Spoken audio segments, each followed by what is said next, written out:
అత్యాధునిక labs, international collaborations, advanced placements. మీ dream career ని రీచ్ అవ్వడానికి మీ best choice Godavari global university.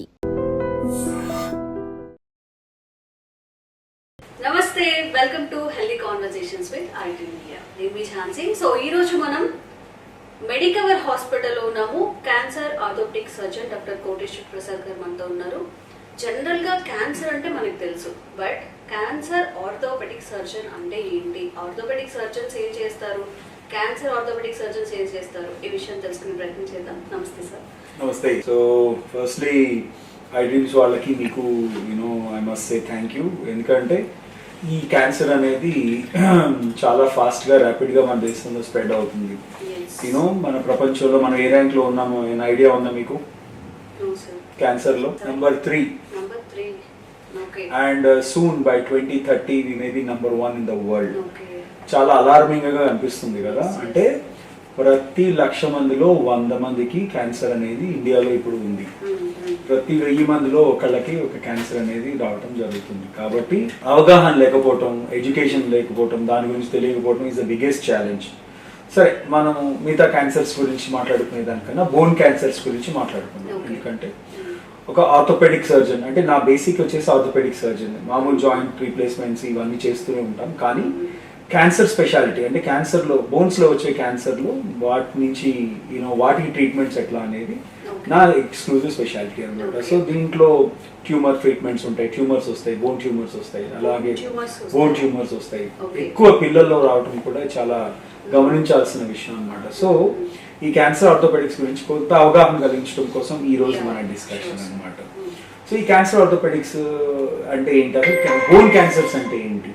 Bone cancers అంటే బోన్ కి వచ్చే క్యాన్సర్స్ అంటే ట్యూమర్లు కానీ క్యాన్సర్స్ కానీ బోన్ క్యాన్సర్స్ అంటాం. వీటిలో 2 రకాల క్యాన్సర్స్ ఉంటాయి, ఒకటి బినైన్, ఒకటి మ్యాలిగ్నెంట్. బినైన్ అనేవి చాలా స్లోగా పెరుగుతాయి, 1 సంవత్సరం 2, 3, 4, 5 సంవత్సరాలకి స్లోగా పెరిగి బయటకు వస్తాయి. అవి చాలా మంది పూర్తిగా బయటకు వచ్చిన తర్వాత కానీ వాటిని తెలుసుకోలేదు. సో బినైన్ ట్యూమర్స్ గురించి పెద్ద భయపడాల్సిన అవసరం లేదు. ఎగ్జాస్టోసిస్ అని, లేకపోతే జీసీటీ కూడా జీసీటీ జెయిన్ సెల్ ట్యూమర్స్, తర్వాత న్యూరిజమల్ బోన్ సిస్ట్, ఇవన్నీ కూడా బినైన్ ట్యూమర్స్ కింద కన్సిడర్ చేస్తాం అన్నమాట. అదే మ్యాలిగ్నెంట్ ట్యూమర్స్ అంటే ఏంటి అంటే మ్యాలిగ్నెంట్ ట్యూమర్స్ అంటే ప్రాణాంతకమైన ట్యూమర్స్. అవి శరీరంలో ఎక్కడో చోట బోన్లో స్టార్ట్ అయ్యి, లేకపోతే వేరే సాఫ్ట్ టిష్యూలో ఎక్కడైనా స్టార్ట్ అయ్యి బోన్లోకి రావటం జరుగుతాయి. అవి చాలా ర్యాపిడ్ ప్రోగ్రెసింగ్ అంటాం అన్నమాట. అంటే ఒక 2 వారాల్లో వాటి స్టేజింగ్ అనేది మారిపోతుంది. ఈ రోజు చూసిన పేషెంట్ 2 వారాల తర్వాత ఆ పేషెంట్ క్యాన్సర్ అనేది పూర్తిగా శరీరం మొత్తం పాకిపోవడం అనేది జరుగుతుంది అన్నమాట. అందుకనే బోన్ క్యాన్సర్స్ అనేవి చాలా చాలా జాగ్రత్తగా ఎవాల్యుయేట్ చేసి దాన్ని వెంటనే ట్రీట్మెంట్ స్టార్ట్ చేయకపోతే ప్రాణాలు పోవటం అనేది చాలా అన్ఫార్చునేట్ థింగ్ అనమాట. ల్యాక్ ఆఫ్ అవేర్నెస్ ఒకటి ఏంటంటే పేషెంట్స్ లో అవేర్నెస్ లేకపోవటం, at the same time doctors కూడా అంత అవగాహన లేకపోవడం. అవును. సో ఇప్పుడు చాలా మంది రెగ్యులర్ ఆర్థోపెడిక్ సర్జరీ చేసే వాళ్ళు కూడా కొన్నిసార్లు ఆ బోన్ లో మార్పులు గ్రహించలేకపోవచ్చు. ఎందుకంటే ప్రిలిమినరీగా ఉండే క్యాన్సర్స్ ఎక్స్రేలో చాలా మటుకు నార్మల్ గా కనిపిస్తాయి. అది రెగ్యులర్ గా చూస్తూ ఉండే వాళ్ళకి ఏంటంటే అవి ఆ ఫైండింగ్స్ అన్నమాట. సో దాంట్లో ఉండే మార్పులు ఎట్లా వస్తున్నాయి, పెరియాస్టియల్ రియాక్షన్ అంటాం, అంటే బోన్ బయట వచ్చే రియాక్షన్స్, ఇవన్నీ కూడా క్షుణ్ణంగా పరిశీలిస్తే ఈ బోన్ లో ఏదో ప్రాబ్లం ఉందనేది తెలుసుకుంటాం జరుగుతుంది. తెలుసుకున్న వెంటనే నెక్స్ట్ ఏంటి అని అంటే దాన్ని బయాప్సీ చేసి టెస్ట్ చేసుకుంటాం. స్క్రీనింగ్ టెస్ట్ అంటే ట్యూమర్ మార్కర్స్ అని సింప్టమ్స్ ఏముంటాయి సార్? ఫస్ట్ అసలు మనకి డౌట్ రావాలి కదా, ఏదో బాడీలో చేంజ్ జరుగుతుంది, అప్పుడే వాళ్ళు అక్కడ వరకు వెళ్తారు. సో మ్యాలిగ్నెంట్ ట్యూమర్స్ జనరల్ గా పెయిన్ వాపు వస్తుంది, లేదంటే ఒక్కొక్కసారి ఫ్రాక్చర్స్ అయిపోతాయి, చిన్న ఇంజురీస్ ఏం లేకుండానే.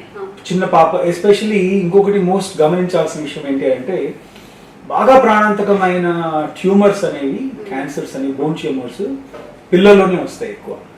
ఒక 7 నుంచి 15, 18 వయసు మధ్యలో ఈ ట్యూమర్స్ రావడం చాలా అన్ఫార్చునేట్. ఇంకా ప్రిడామినెంట్లీ అమ్మాయిలు, ఆడపిల్లల్లో ఈ ట్యూమర్స్ అనేవి ఎక్కువ రావడం అనేది 1:2 రేషియోలో ఆడపిల్లల్లో ఈ ట్యూమర్స్ అనేవి రావడం జరుగుతుంది అనమాట.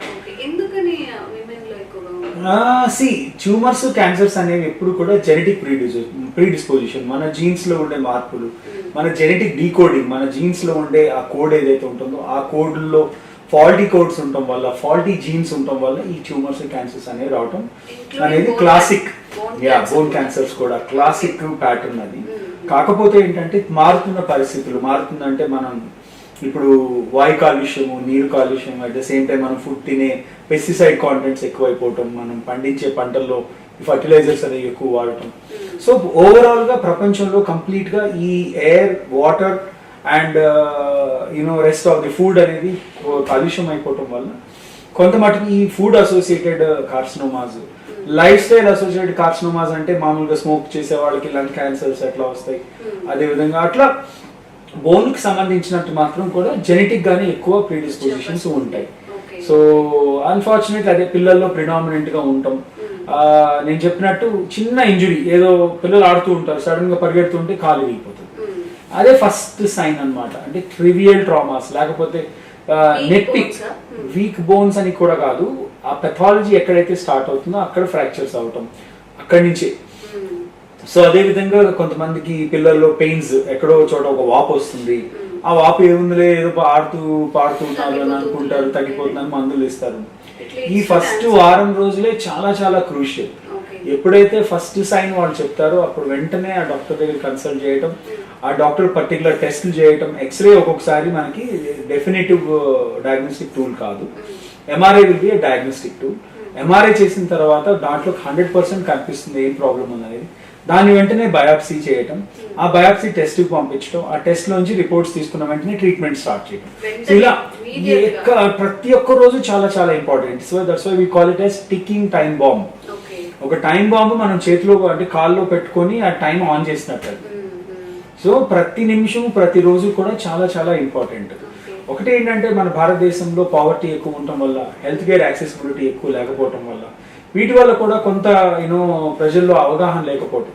సో అంటే మీడియా ద్వారా ఒకటి ఏంటి అని అంటే ముందు ఒక క్యాంపెయిన్ లాగా తీసుకెళ్ళండి క్యాన్సర్ ఆర్థోపెడిక్స్ గురించి. ప్రతి వారం ఏదో ఒక ఇన్ఫర్మేషన్ ఎట్లా తెలుసుకోవాలి ఏంటి, అవసరమైతే మనం అందరం కలిసి ఒక క్యాంప్స్ లా కండక్ట్ చేసి ప్రతి మనం చేయగలిగిన అనమాట. మనం ప్రపంచం మొత్తాన్ని మనం మార్చలేం, మనకున్న ప్రపంచాన్ని మనం మార్చడానికి ప్రయత్నం చేద్దాం. మన దగ్గరలో ఉండే ఒక 4-5 విలేజెస్ అడాప్ట్ చేసుకుందాం, ఒక 10 డిస్ట్రిక్ట్స్, ఒక 10 విలేజెస్, ఒక డిస్ట్రిక్ట్, ఇలా అవేర్నెస్ ఒక 10 మందితో మీరు నేను కలిసి చేసేది కాదు. అందరూ ఒక టీం వర్క్ లాగా ఒక 10 మంది, 20 మంది, ఒక 100 మంది, ఎంతమంది అయితే అంతమంది ఈ పర్టికులర్ మెసేజ్ ని ప్రజల్లోకి తీసుకెళ్లి వాళ్ళకు ఒక అవగాహన కలిగించి వాళ్ళకు ఒక సపోర్ట్ సిస్టమ్, లేదంటే ఒక హెల్ప్ లైన్ నంబర్ లాంటిది.